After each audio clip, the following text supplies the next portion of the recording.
couple people, maybe more than a couple, have asked me to do longer videos. Well, this will be a longer video. Yeah, this is an amazing bit of information that is scientifically undeniable. Yeah, Christians literally suffer from a type of functional brain damage or prefrontal cortex inhibition. Now, it's reversible, but it's fear-induced because they literally believe, like when you're afraid, think about fear. When you're fearing, is you bias, you go right to base functions. And so Slayer Jesus shows up in Revelation 1 with female breasts and a gold bra and a sword coming out of his mouth, and his face is like the sun, so fire out of his face, a sword out of his mouth, female breast, 7 stars, and this dude is going to judge. He says, I will judge you here, and I will slay you here. So this is Slayer Jesus that Christians literally believe is coming. They literally believe this. Now, how could anyone believe such foolishness? It's because their prefrontal cortex has been inhibited by fear. Christians live in an amygdaloid state. Not always, like right now, like the average Christian who's walking along right now working, they're fine. If they were to watch this video, immediately they go to the amygdala. Now I'm going to show you in this video what I mean by this. There's a dude who posted something in one of my comments, in my most recent video, right? That's so unbelievable. His brain damage is so severe, he told me that I'm engaging in demonic heresy and I'm going to the lake of fire. So I will show you in this video the scientific evidence that Christians are literally suffering from functional brain damage. Okay, so here's what happens to us when we're stressed out. And I'll explain this to you. I used to teach brain anatomy and neuroscience. In inflammation chemistry is a huge issue because if you're inflamed, then you're going to lose the ability to produce serotonin, dopamine, and norepinephrine. Anyway, so here's what happens. So when you're stressed out, if it's chronic, it's horrible. There is a rapid reduction in prefrontal cortex neurons and a strengthening of the amygdala. The amygdala is pure fear. So you can see this is normal. This is living in fear. And if you got a dude coming at you with a sword out of his mouth to kill you, you got fear. You're going to lose all these functions if you believe that. So this is the purpose of the anatomy of the prefrontal cortex in our false self skin suits, as I like to call them. I think the human body is a consciousness suppressing skin suit, VR skin suit, right? That we leave like, oh my God, well, how did I think? Near-death experiences are like, how did I ever believe I was that guy? Okay, so when we're in this guy or gal, the prefrontal cortex is our friend. We do not want, because we, the true self, experience the world through our nervous system. Thus, we jack into our nervous system, and so we experience the world via the nervous system. So you want your prefrontal cortex working well. Otherwise, your view of reality will be completely skewed and totally fucked up. So these are the different domains of the prefrontal cortex. So dorsal medial.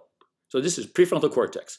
Dorsal medial, dorsal lateral, right inferior, ventral medial. Okay. Now look what they do. Reality testing, error monitoring, top-down guidance of attention and thought, inhibition of inappropriate actions, regulating emotion.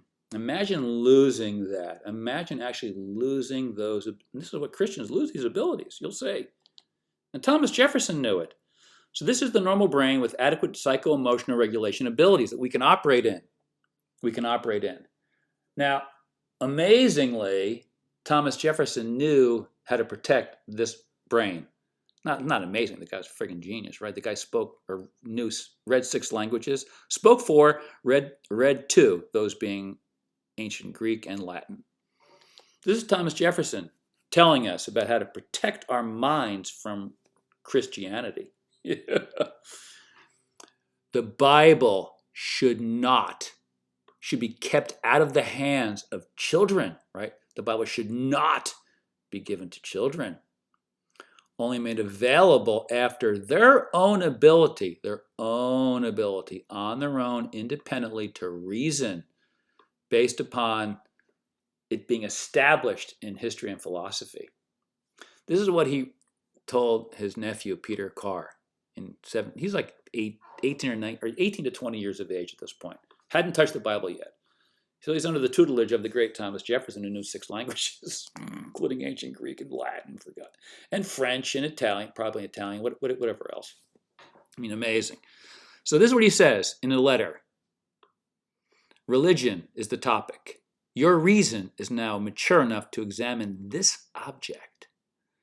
So think about this. Those of you who got to me by Lady Babylon, and lots of you have, but others will show up because of the title. Right, and they have no idea what Thomas. A lot of these Christians think that Thomas Jefferson believed all the Bible. He didn't. Thomas Jefferson and Thomas Paine. And if these 2 guys didn't exist, good luck with our nation. If Hollywood even exists, can you imagine the slave status of our country wasn't for these 2 friggin' guys? These 2 amazing men, unbelievable. So this is what he says: in the first place, divest yourself of all bias in favor of novelty and singularity. Novelty and singularity are fine in any other subject but religion. Religion, no novelty, no singularity. It is too important, and the consequence of errors may be too serious, like this idiot, right? This idiot. Too serious. On the other hand, shake off all fears and servile prejudices, which weak minds are servilely crouched. Fix reason firmly in her seat. Whose reason? Who's the her of reason? Do you know who the her of reason is? Remember, he's a classicist, or he appears to be at least trained in the classics, as I think they all were. Who is reason? That's Athena, right? The made-up goddess of reason and war and logic and strategy. She's amazing, right? The archetype of Athena is unbelievable. So he's appealing to the archetype that we should all aspire to. Bring to this goddess of reason every fact, every opinion. And you need to be like her. You need to question with boldness even the existence of a God, because if there be one, he must more approve of the homage of reason than that of blindfolded fear, which is what has possessed the Christians. I repeat that you must lay aside all prejudices on both sides, neither believe nor reject anything because of any person or description of persons. Your own reason is the only oracle given you by heaven, and you are answerable not for the rightness, but the uprightness of the decision. Man, this dude is fucking amazing. Wrote the Declaration of Independence. I mean, God, amazing, really amazing. So this guy wants to protect our minds. So this is a mind protected by reason. Look at what happens. Look at what happens to you when you give up reason. Look what happens. The Christian brain living on pure fear with Stockholm syndrome. No reason, living in fear of false gods that will come and slay you. Oh my God. So, who is this like? Who is this really like? These guys are the stewards of the mind. These guys are the stewards of the mind. What's Christianity? Right? The purveyors of fear and Stockholm syndrome. It's unbelievable. Absolutely. So is there any surprise at all that this poor guy, this poor dude, would say these moronic things and be so stupid, right? Not himself. By choosing false beliefs, he's turned off his brain. And this is like, you should see the comments in this video. Their functional brain damage is so severe they actually believe that finite temporary, the word ion, means infinite or eternal, idios. Now, by the way, Dios, this is, of course, the English, not the Greek spelling, but Dios is God in Espanol. Yeah, their brain damage is so severe that they can't figure out the meaning of basic words because they think that if Jesus said temporary, that somehow impacts where they're going because they think that this is their only life. And they believe that in this only life, if they don't believe everything that the religion says, not even the book, what their made-up religion says, that this dude is going to show up, freaking kill them, and send them to where? To the lake of fire. And this guy is so terrified, that's what he's saying that's going to happen to me. So why is this guy so mentally compromised? Well, it's because he was young, just like Thomas Jefferson said. He was feared into believing nonsense. So the prefrontal cortex would naturally stop one from believing this complete stupidity. But when you're feared into it, and the prefrontal cortex is inhibited, bullshit false beliefs of all kinds, like voting for politicians, can capture your mind. So the Christian belief is due to prefrontal cortex inhibition, not because of logic, not because of reason, not because of God. It's because there's actual scientific evidence that you would believe that a male with female breasts and a sword out of his mouth is going to send you to the lake of fire forever.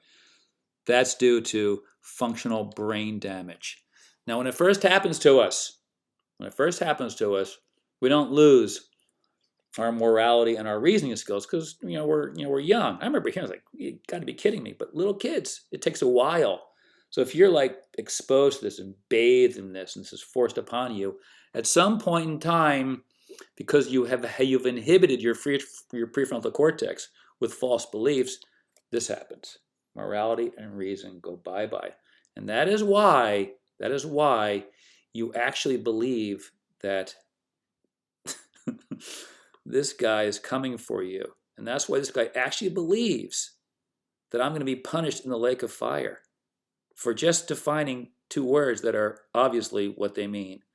That's how completely screwed up this poor guy's brain is. It is mind-boggling. So initially, the fear-induced belief is put there by church. And then thereafter, these fear-induced beliefs that have become established, they further perpetuate the ongoing prefrontal cortex inhibition or functional brain damage. And this has been demonstrated clearly by scientists. So this paper, published in Frontiers of Behavioral Neuroscience, the neural underpinnings of religious beliefs, evidence from brain lesions. Yeah, actual brain lesions. So we're going to look at the dorsolateral prefrontal cortex. This is where it is, right in here. This is where your dorsolateral prefrontal. So I'll give you a little brain anatomy now. So this area here that's being kind of darkened, this is the prefrontal cortex. This is the domain of the brain that I already showed you is where reasoning skills exist. When you see the dorsolateral, dorsal medial, right inferior, ventral medial prefrontal cortex, orbital frontal prefrontal cortex, or orbital prefrontal cortex. Yeah. I mean, there are multiple sectors, and they're all involved in regulation of emotions and behavior, right? So it all becomes inhibited during fear. So brain damage is an example of what happens when we lose prefrontal regulation and how beliefs that shouldn't be there emerge. This is what happens when you damage the dorsolateral, which is this one right here. This is the domain of the dorsolateral prefrontal cortex. When this is damaged, look what happens.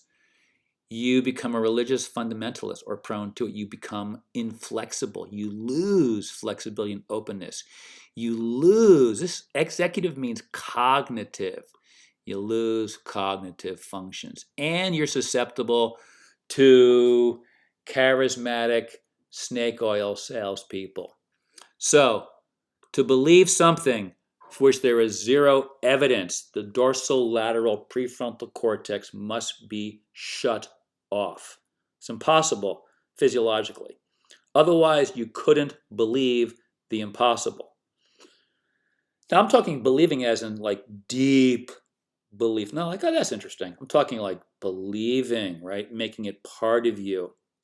So believing in that which has no evidence reflects a state of brain damage or injury, because it can only happen if you turn off the prefrontal cortex. So to have faith in a fictional God is to consciously choose to be functionally brain damaged. That's what the evidence shows us. It's stunning. It's absolutely stunning. So we choose it. Now look, this is going to be disturbing to you, but here's an example. The face of functionally brain damaged Christianity. Here, you want a closer dose of this frigging guy? Oh, there you are. Now, this guy believes exactly what every other Christian believes, that this dude with the female breasts and sword coming out of his mouth and stars in his hands is going to kill you if you don't believe. Now, how is that even possible? How is that possible? It's because of prefrontal cortex inhibition. This is the paper that there you go, this paper cited. So I got to this paper because of that paper. So look what we're told here. Christian participants deactivated the prefrontal cortex. So they walk in fine, and when they get a charismatic fairy tale, they deactivate their rational mind, consisting of the medial and dorsolateral prefrontal cortex bilaterally in response to speakers they believed had healing properties. I'm telling you, they believe it. It's unbelievable. So deactivation predicted the Christian participants' subsequent ratings of the speaker's charisma. Here's the other thing. Their prefrontal cortex deactivation due to listening to another human was correlated with what they said was their experience of God's presence during the prayer. So Christians, you gotta understand something. They were not feeling God during the experimental prayer. Rather, they were experiencing inhibition of the dorsolateral prefrontal cortex. Yeah, it's amazing how this works. And they have no idea, right? They're so arrogant. They're so self-assured. It's terrifying. So here are the parts of the brain that are inhibited by false beliefs, right? In order to believe something that's totally fake, you have to turn off the part of your brain that would otherwise stop you from believing that which is fake. So your dorsolateral prefrontal cortex it functions in part to override emotional biases and to help you make complex social decisions. The medial prefrontal cortex is involved in decision-making processes and judgment, both of which are turned off in the Christian mind when they're exposed to a Christian fundamentalist prayer session. Isn't that incredible? Their prefrontal cortex literally turns off. So that means that their functional brain damage is curable. They have to understand that no slayer is coming for them. They must stop believing in fairy tales about magical gods that are crucified, rise from the dead as a man, and then return as a man with female breasts and a sword coming out of his mouth to kill you if you don't believe. All you have to do, Christians, is become like Socrates, right? Become like Socrates. And I personally have faith that you Christians can set yourselves free from your prefrontal cortex inhibiting false beliefs. And anyone else who's gone this far in this video is absolutely hoping that you do, because you're really such nightmares. I mean, you're really such fucking nightmares to listen to. So here's what you should do. Go to the cave, baby. Go to the Socrates cave. Realize that your life without examining is not worth living. Listen, you've lived your life believing that a man with female breasts and a sword coming out of his mouth is going to take you to hell if you don't believe in him. Come on. To believe that? Seriously? You want to die and have a life review and find out that that's what you believed? You will realize that you wasted an incarnation. Get to the cave, baby. Get to that cave. Get to that cave. And what can you find in that cave if you go there? You can find out that scientists are studying and discussing online, broadly speaking, does consciousness continue after we die? As in you that is listening to me right now, do I that is speaking through my false self, human skin suit, do I exist after my body dies? That's what they're talking about in the evidence. Now, why didn't they talking to this guy? Why do you think these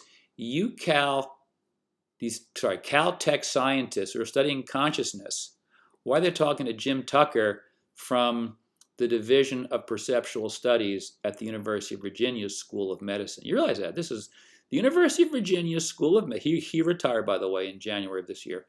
The University of Virginia School of Medicine, director of the Division of Perceptual Studies, is talking to talking to Caltech researchers. This guy, for the past 25 years, the reason why they're talking to him is because his focus for 25 years is reincarnation. Yes, studying children who absolutely remember previous lives that are undeniable. The two most amazing ones, I'll tell you right now who they are Ryan Hammonds and James Leniger. Those two are like amazing. I'll share you with the Ryan Hammond story in a second. But this issue of like, does consciousness continue after we die? This is the issue for atheists like this dude here, Richard Dawkins. This is a worthwhile 6-8 minute video to listen to. Because the issue here is what happens, how does consciousness emerge, and what happens, are we consciousness or is it product of physicality? This dude here cannot handle this because he's so committed, it appears, to his once the body is dead, everything goes bye-bye. So this guy can't handle this, and the only way these Christians can handle this is if they invoke their female-breasted God with a sword out of his mouth. It's all they can think of. They're both brutally trapped. So see if this, and by the way, this is coming to the end of this video, obviously. So if you've listened this long, here's what I chose not to show early on, because I'm going to do more videos on what I'm going to show you now. So this is the greatest of case histories that Jim Tucker has identified. It was Ryan Hammonds. So Ryan Hammonds was 4 years old. He's 5 years old here. He was a year younger when he remembered being another dude. And I'll show you who he was in a second. Now look at Ryan here. Little innocent looking child. Like Jesus said, become innocent like a child.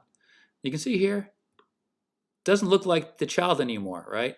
Fear, trauma, who knows what, being maybe made fun of because he remembered being somebody else, right? So he has all these traumas, right? But we remember these things when we're little Peter Pans. Little Pinocchios and honest Peter Pans.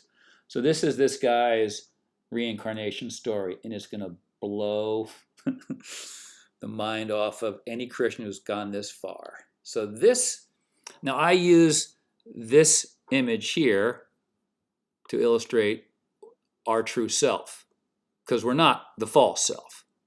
I don't know what our physical forms are. Some NDEers say that we take on our youthful, most attractive physical form in the previous life. I have no idea. But this is what we're told in the Gita. Even as a person casts off worn-out clothes and puts on ones that are new, the embodied self, it should have said true self, casts off worn-out bodies and enters into others that are new. This is from the Gita, chapter 2, verse 22.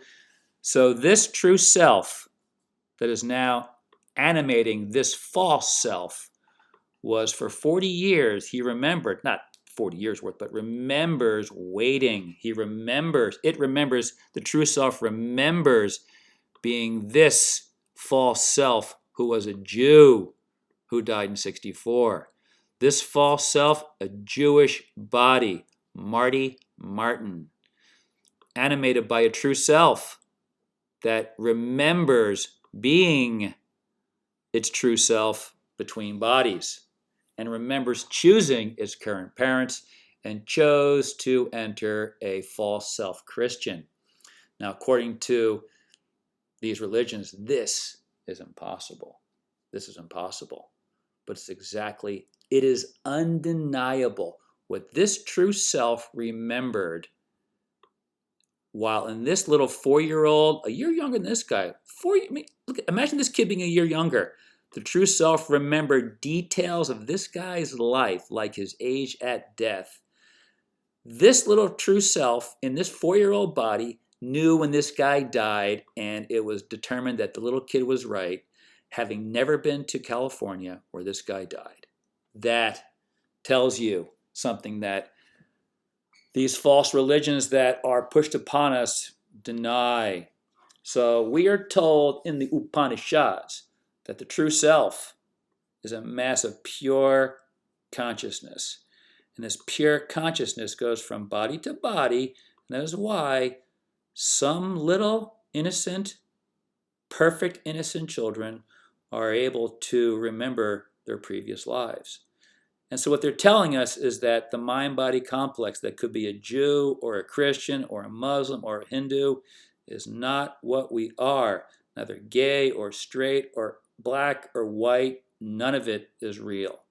We are the animators of these false selves, according to the Upanishads and what Jim Tucker has identified. They all know this. All the scientists know this. There are multiple universities in multiple countries looking at near-death experiences because they know something else is going on. And this guy here at the University of Virginia, he studied near-death experiences. He started the International Association for Near-Death Studies with some other colleagues back in the 80s. He is responsible for a journal called the Journal of Near-Death Studies. So this guy is very much worth listening to.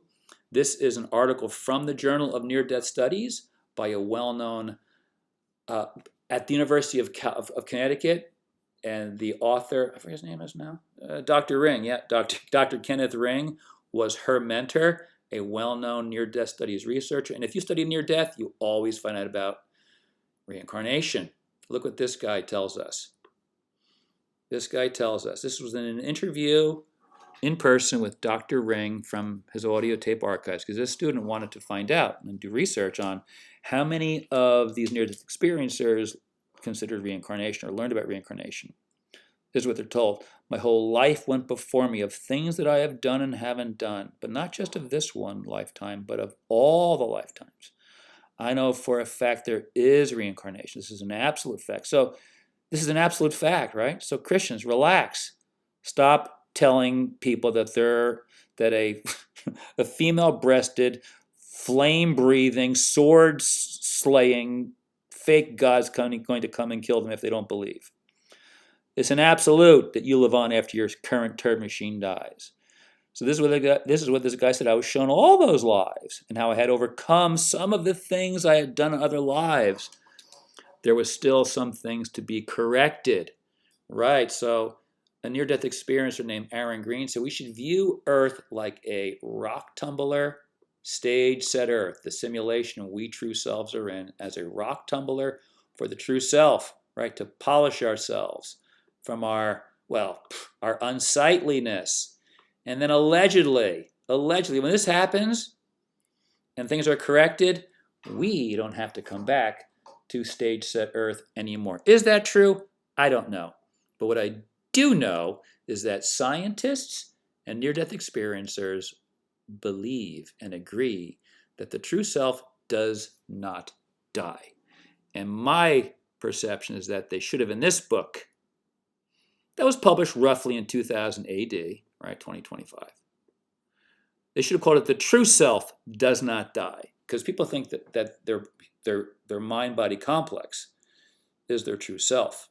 And near-death experiencers know they're not even the mind. Near-death experiencers leave their bodies and are like, how did I ever believe I was that limited, human, ignorant turd machine? That's what honest near-death experiencers think. Isn't that crazy? So think about this. This is 2000 AD, and we're told by scientists in 2000 AD that the true self does not die. Well, guess what? 4,000 years ago, the same thing was said in Sanskrit, right? The ancient Indo-Aryan, Indo-European precursors of the what have become the Indians in India, the Indian subcontinent right now. So these books all describe the nature of the true self and how and why it does not die, and how we can realize our true selves prior to our false selves dying. And interesting, that's the whole focus of a philosophy called Vedanta, which is what these books represent. These books are not Hinduism. These books are Vedanta. Vedanta means the end of the Vedas. And the Vedas, the word Veda refers to knowledge, and not just any knowledge. The Vedas refers to supersensory knowledge. Vedas means knowledge of your true self. And the word Upanishad means come near me in totality. Upani. And I will shad you. I will shad you. And then you will forevermore know that you are the true self and not the false self turd machine that will die. Isn't that interesting? That's what was written 4,000 years ago, allegedly.